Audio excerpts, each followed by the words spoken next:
Live. Live. Beautiful. We're all good. Awesome. Well, welcome to episode number 12. Facebook, Instagram. Hey. So I decided to do a 3-part series of why you must exercise, with the first part being about, hello Brittany, the first part being about mobility. So there's 3 parts. There is why you must exercise and include mobility, why you must exercise and include strength training, and why you must include cardio training. So next week we're going to do another topic. Today I'm solely focusing on mobility and why it must be done. So as per normal, if you have, what's it saying? Oh, Instagram's being an egg. If you have, I don't know what I was saying. I lost my train of thought. Comments. If you have any comments, feel free to put them up. If you want to ask any questions, feel free to put them up and I will try to answer them as I go. That's a bit about housekeeping. Anything else that you guys need to know? No, just jump in whenever you feel like it. Hello, Christy Lee Shelley. Talking about mobility today. So those of you that train with me, you guys already incorporate all of this stuff into your training regime. But for those of you that don't, I'm going to tell you why today you must exercise and why you must include mobility. Part 2 and part 3 are on strength training and cardio. There's so many benefits with every single different aspect. That's why I had to make it like a 3-part series.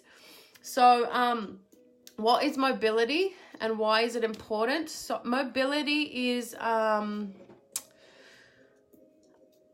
it's the way that you move, and it's, think about your joints and how well they are able to move in their range of motion.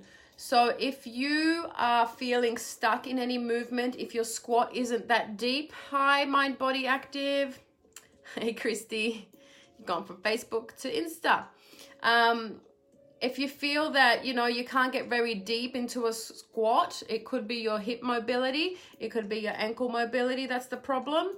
If you feel that whenever you're doing, say, an overhead press and you're getting some pinching in the shoulders, or you can't get your head in between your arms and your arms are always a bit forward, you might have a shoulder mobility problem. So one of the most important things is being able to assess your mobility so that you can fix it. If you don't know how to do that, you can always talk to a professional. Or those of you that come to Riley's gym, feel free to pop in on one of my mobility classes, which are on Mondays. Hello, Nikki Nitro. Nice to see you. So when it comes to correcting your range of motion restrictions, addressing tight muscles and treating achy joints, there is no one-size-fits-all approach. Okay, so everyone's going to be different. Everyone's at a different age. Everyone's at a different fitness level.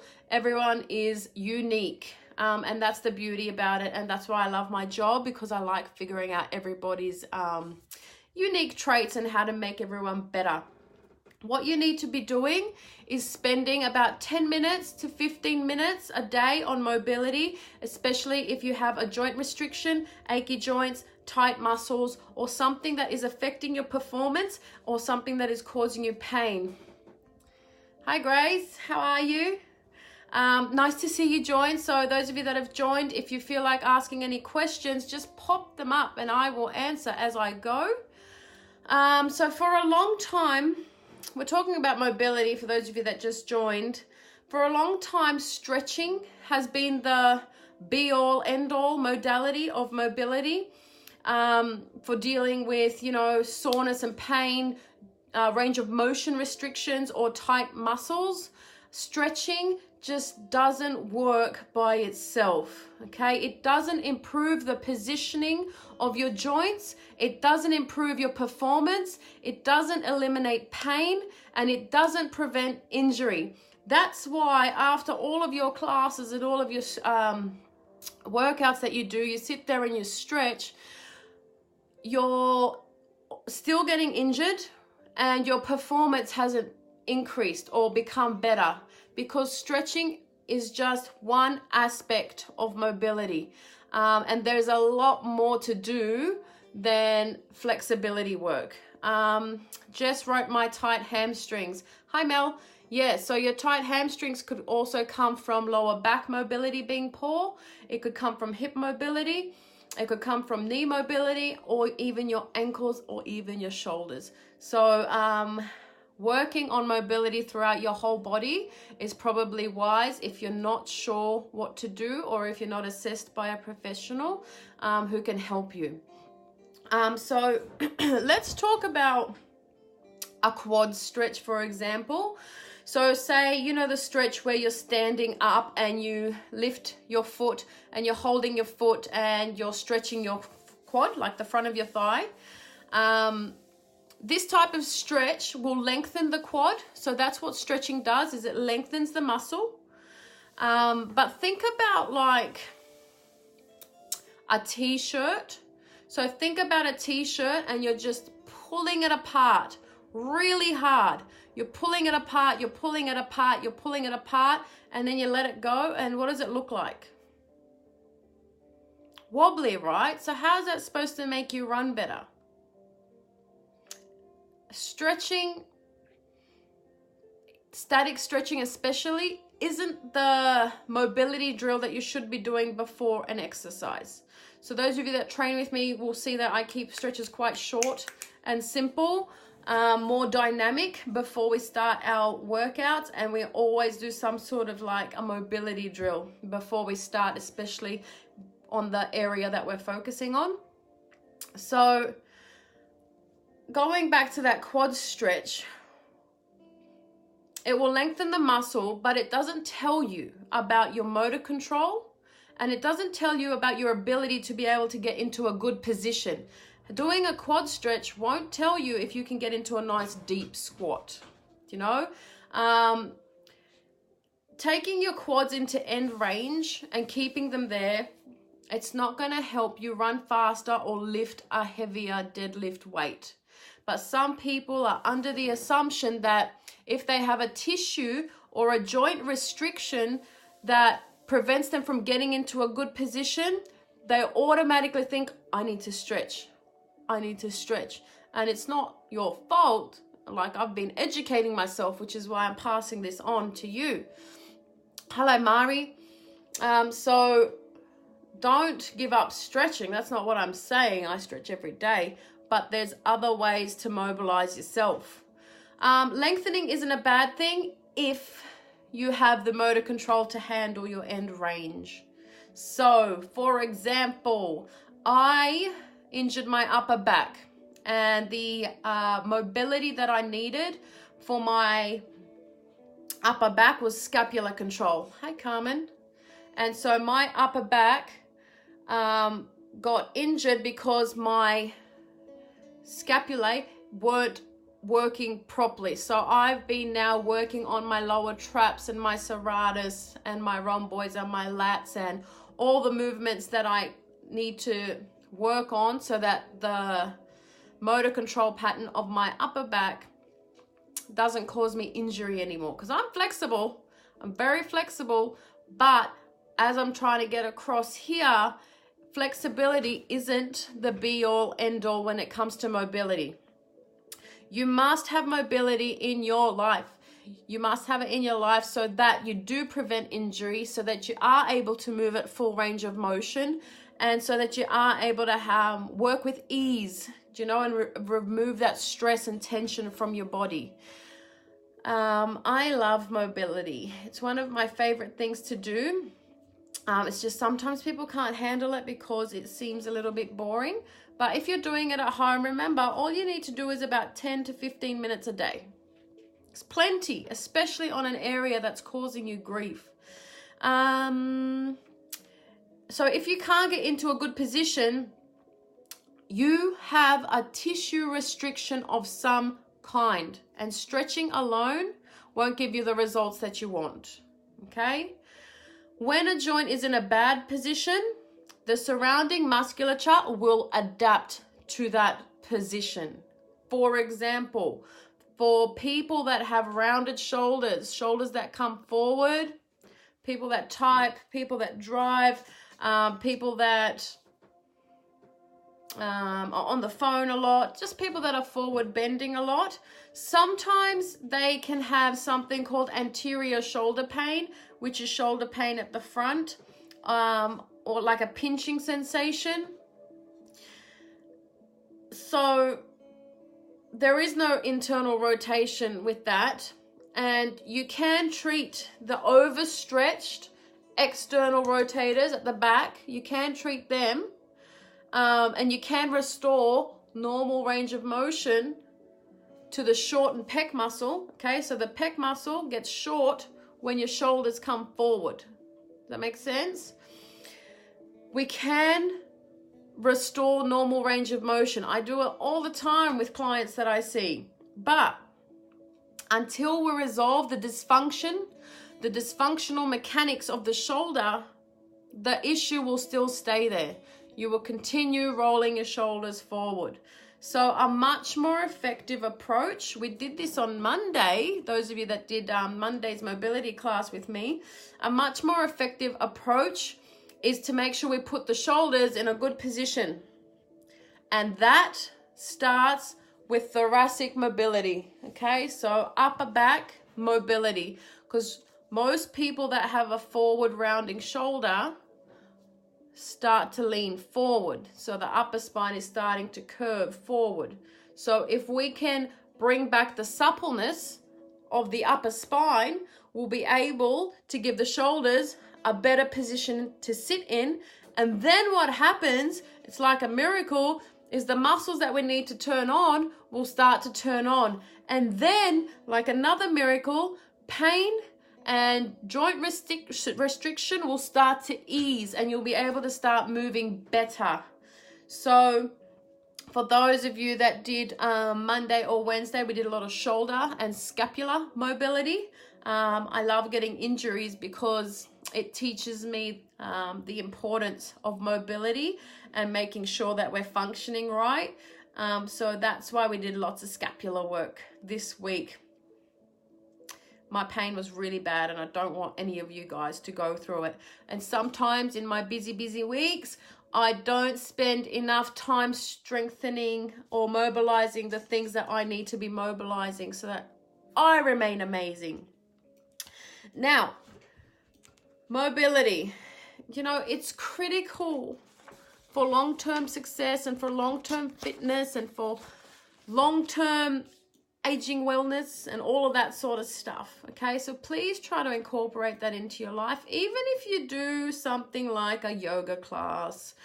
Lots of people diss yoga, but it's actually a great way to align yourself, and it's a great way to slow down, and it's a great way to help your mobility. But remember, that's one aspect. Lots of people that go to yoga think that yoga is going to heal everything. It's pretty hard if you're not doing other forms of mobility. So what are these other forms that I keep talking about? There's so many ways that you can mobilize yourself. You know, we've got dynamic warm-ups, dynamic stretches. I bring my clients trigger balls, and I teach them how to release muscles. We also do like flossing with the trigger balls. We do foam roller work, so we can teach the tissues to start sliding better and gliding better. So like if your skin doesn't move, sometimes you have a jam. You know, we call it a jam, where the muscle's not gliding. Hi, Kathy. Nice of you to join. So if you have anywhere on your body, somewhere where the skin's not moving, you know, the thighs or wherever, you usually have some sort of a restriction there, or a tight muscle. Sometimes we use resistance bands as well for mobilizing. Sometimes we actually use those little Pilates balls, or we just use our own body weight. So I do all sorts of creative things. We use sticks as well. There's plenty of ways to mobilize joints. And if you don't know how, find an expert. Find an expert, learn what to do, and then just keep doing it for the rest of your life. Yeah, rest of your life. So mobility is something we have to do forever. Don't take your mobility for granted either. Like me, you'll get injured. So improvements that you see in flexibility and mobility take time. Shorter, I don't know if you're watching this or you're going to watch it on the replay, but you see your hips, right? And your hip mobility. Your body just doesn't want to go into a deep squat. So be patient with the hip mobility drills that we're doing on Mondays. Keep doing them. Try to do them at home and you will get lower in your squat. So Mari, like you, for example, your hip mobility has improved. And so your squats are looking better and better, albeit all of your pain that you're going through. So it will take a little bit longer to see your mobility improvements, more so than, say, your strength improvements or your cardiovascular fitness. So stay patient and think of this as something long-term, okay? The end game is long-term with mobility. So the payoff is a lot harder to quantify. An injury can sideline you at any moment and it's the worst. It's so annoying. It puts you out. It really is a hassle. But through regular mobility training, you can improve your movement patterns and greatly reduce the possibility of injuring yourself. So make sure you do it, even 10 minutes a day. So there is drills that you can do for 5 minutes, 10 minutes that mobilize your whole body. You know, I've done sequences with my clients so they know what to do, but they're a little bit spoiled. So they just come in on Mondays and then I teach them what to do and they do it that way. Don't expect big changes overnight. Okay, so just because you're mobilizing an area doesn't mean it's going to be perfect the next day. It takes consistency and it takes dedication. Okay, I've had injuries all over my body, pretty much most joints. And it's taken me years to be able to be as mobile as I am. My problem as well is that I'm a little bit too mobile, so I have to include strength training a lot because my joints, they just want to dislocate all the time. So like, for example, people that do get dislocations all the time, I don't dislocate, by the way, I'm just really flexible. But people that do dislocate all the time, those people, whenever they come to me, we work on stability, not mobility. We work on stability because they've got too much mobility, say a kneecap, for example, and it likes popping out all the time. So we need to stabilize that joint instead of mobilize that joint. So look at a toddler's squat as well. I've got that in my notes. A toddler's squat is perfect. It's deep. The knees naturally just go a little bit over the toes. There is no pain at all with children, at all. And that's how we should be. Most of my clients are there now. You know, I always make you guys do the deep squat. I sit in a deep squat all the time. But something happens to a lot of people from when they're a toddler to when they become an adult, and all of these tissue restrictions start happening. All of these joint restrictions start happening, which is why we start getting sore backs, sore shoulders, sore hips, sore knees, and all of that sort of stuff. So we've got to make sure that we're staying young and we're staying supple. We do not need to grow old and stiff. We should be growing old and supple and flexible and strong. Okay, so please make that a priority, because I want us to be able to all grow old and feel fit. I see a lot of old people that are very fragile, and that's a choice. Okay, we've got the education, we've got the capacity. There's amazing trainers and amazing physical therapists out there now that would love to help you. Always look as well for the little wins at each of your training sessions. So for example, when you're doing your mobility, always look for, say, in your deadlift, a better position. So you just feel a little bit more comfortable deep down into your squat, or your squat's gone a little bit lower. You're able to get to that 90-degree mark, or a little bit lower than 90 degrees with your deadlift. Do you know, you're able to roll your shoulders wide back and down, so that when you're holding that barbell, you're like, oh wow, I feel really set. So always look for those little wins so that you don't get demotivated with your mobility exercises, because I do know a lot of people, say for example with my mobility classes, they're like, oh, I just want to come to the cardio day because I feel like I don't get a workout in mobility. So the way I structure the mobility classes is we mobilize for 15 minutes, we'll stretch, and we'll also do a body weight circuit, mobilizing the area that we're focusing on that day. But there is a big importance of mobility. So I know that sometimes, like me, you want to feel that sweat so that you feel like you've worked out, but you can do that. You can do that on your own with the cardio that I've given you guys to do. It's in my latest blogs. It's on my website. Hello, CDH08. Nice of you to join. We're talking about mobility, why exercise is a must, and why it's a 3-part series. Today we're focusing on mobility. Where were we? So just be patient and understand that mobility is a lifelong process, okay? Fitness should be a lifelong process. Make sure that mobility is too. If you guys want me to upload a mobility drill for 5 or 10 minutes and put it up onto YouTube, just let me know, just comment, and I'll film that for you guys so you know what to do. We can do total body ones, or we can do sections like shoulders and neck, or upper back, or hips, or lower back, knees and ankles. If that's something that you guys are interested in so that I can help you, I'll film that for you and I'll upload it onto my YouTube. Don't slack on full range of motion movements. So I see this all the time. Sometimes people are doing, like, just say a back squat, and they're not going down completely. They're doing half squats, or a bicep curl. People are stopping about here in the half curl.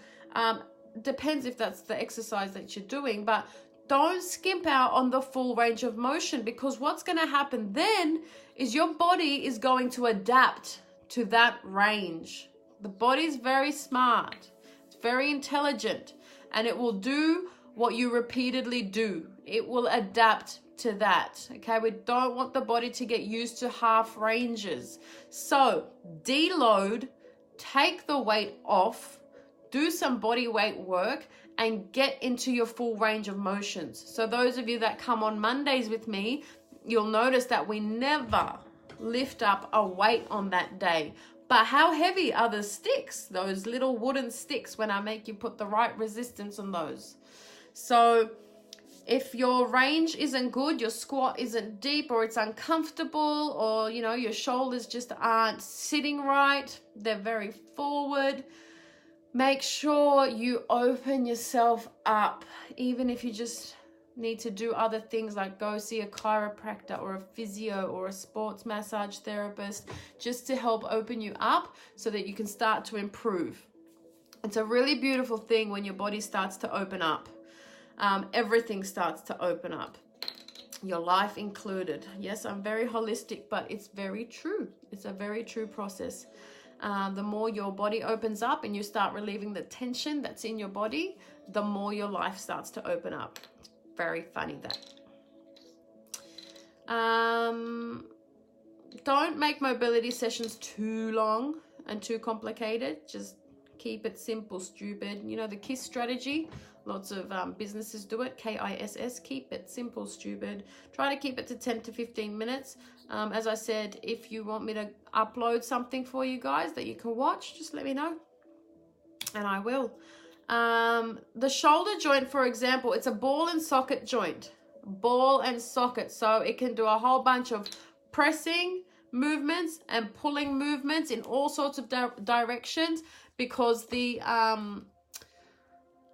ligaments and the musculature around that shoulder are meant to be able to move in all sorts of directions. So instead of trying to incorporate like every single, say shoulders for example, shoulder mobility exercise, just pick 2 or 3 and just do those. 5-10 minutes, 15 minutes max of mobility is plenty to do each day. Don't limit yourself to one method. As I said, you know, there's a few different methods. You can use trigger balls, you can use your body weight, you can use dynamic warm-ups, you can use sticks, you can use resistance bands. There is so many ways to mobilize yourself. So get creative, pick what you're going to do, and then do it. And enjoy the process of opening up, and enjoy the low conditioning day. Enjoy your heart rate being nice and mellow for once. You know, take it as a low conditioning day should be had by everyone. Too much high intensity stuff all the time creates a lot of acid in the body. You know, we don't want too much of that. So make sure you have your low conditioning days too. I try to make sure all of my clients have at least one low conditioning day a week. What else do you need to do? Assess your mobility, so you make sure that you are mobilizing the right things. If there is a joint or tissue restriction or pain, or you feel like, you know, your wrists are moving in a funny direction, or your feet are constantly out and your knees are constantly buckled in, or you feel like when you're squatting, your knees are just touching all the time, or your hips just don't want to go down low, figure out what it is that you need to do to fix that, okay? It's really important, and it's so much fun. How much fun was our hip mobility class, guys? Everyone the next day was like, my inner thighs, my hamstrings. I have fun. I have lots of fun with you guys. Choose consistency over duration, okay? Be consistent rather than have a 10-hour session 1 week and then 0 for the next few days. Have 10-minute sessions every day if you can, especially if you've got tissue and joint restrictions. Regress to versions that you can perform really well. So say a yoga class, for example, they'll always give you different levels of the pose or asana. So if you can't get into the last one, you just stay in the first part or the second part, that sort of a thing. Always work within your capabilities, right? So don't overdo it. Don't overstretch. Make sure that what you're doing is actually helping you and not injuring you further. So if you want to retrain your squat, for example, because it's not the best, deload, okay? That's one thing I want you guys to take away from today's live is deload when you need to. Stop using the weights and take it back. You can strengthen on a different day or you can strengthen after your mobility exercises. Perfect. Try yoga if you haven't done it before. And remember, lots of people say, but I'm not flexible. I can't do yoga because I'm not flexible. Why would you go to yoga if you're flexible? You should go when you're not flexible so that you can become flexible. That's the purpose of yoga. And it just, when people say that, I get so confused. The purpose of yoga is to open you up. So if your body's not that open, it's a really great idea for you to do something like that. Also, the last thing I want to leave you guys on is to reduce your daily stress. I can't stress enough. See what I did there? Stress. I can't stress enough how much your stress lives in your body. You can do all the exercises, mobility drills, stretches, and all of that stuff in the world. If you are not conquering your daily stresses or things that are doing your head in, this can come out, especially in your neck and your shoulders. Even your hips can harbor stress. So the brain develops many coping mechanisms for everything from interpersonal relationships to physical stress. And it's held in the body in many ways. Again, from tension in your neck and shoulders to your hips and your hamstrings. And while like physical activities can help improve these symptoms, to a certain degree, there's no substitute for simply reducing the amount of stress in your life. I've done lives on this before, and I've also got it up on my blogs if you need methods to help you. One way to reduce your stress, I'll just leave you with this because it's something that I've been doing recently, is to just unplug and be quiet. I've been out with friends recently and everyone's been noticing my phone and its activity. You know, I get a sound from my phone every few minutes. It doesn't stop. So a lot of my friends this week and last week were telling me like, oh my God, how do you live with your phone like that? How do you live with your phone like that? So while I was with them, I, turned Do Not Disturb on so that it wouldn't annoy our moment. But a lot of people have this problem. So try to unplug. I set a Do Not Disturb function for my bedtime as well, so that all notifications are off by 9:30 p.m. so I can't hear a thing. So if your phone is doing your head in and technology is doing your head in, just turn it off before bed, like an hour before, and try to have an hour free, especially if you're one of those people that suffers with a bit of anxiety and stuff and feeling overwhelmed by all your activity. Something else you can do is just wake up a bit earlier and just sit quietly for 5 to 10 minutes. Read, write something in a journal if you can, things that you're grateful for. Do a tiny little meditation. Because these moments of relaxation give your brain a chance to relax. I don't know, you just do so much good for yourself when you can just be still and be quiet so that your body can help you release the built up tension that's in there, okay? That will really help with your mobility. So put your focus on both living better and moving better. And that way you will perform better too, okay? Live better, move better, and you'll perform better. That's it for today. So let me know if you have any questions. Pop them up now. And then I'll put this one up on replay a little bit later. And next week, I'll focus more on strength training or cardio training. Let me know if you got questions. I'll wait for a little bit.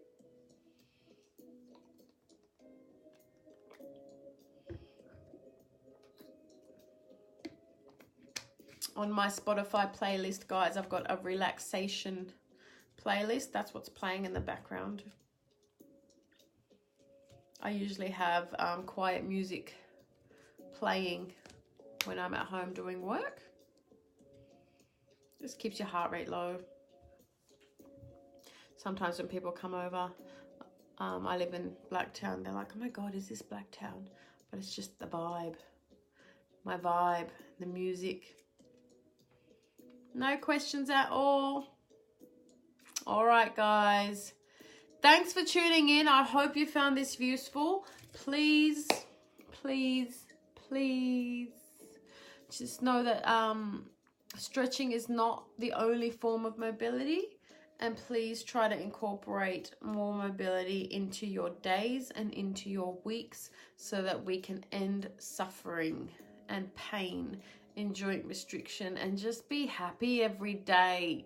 The best feeling.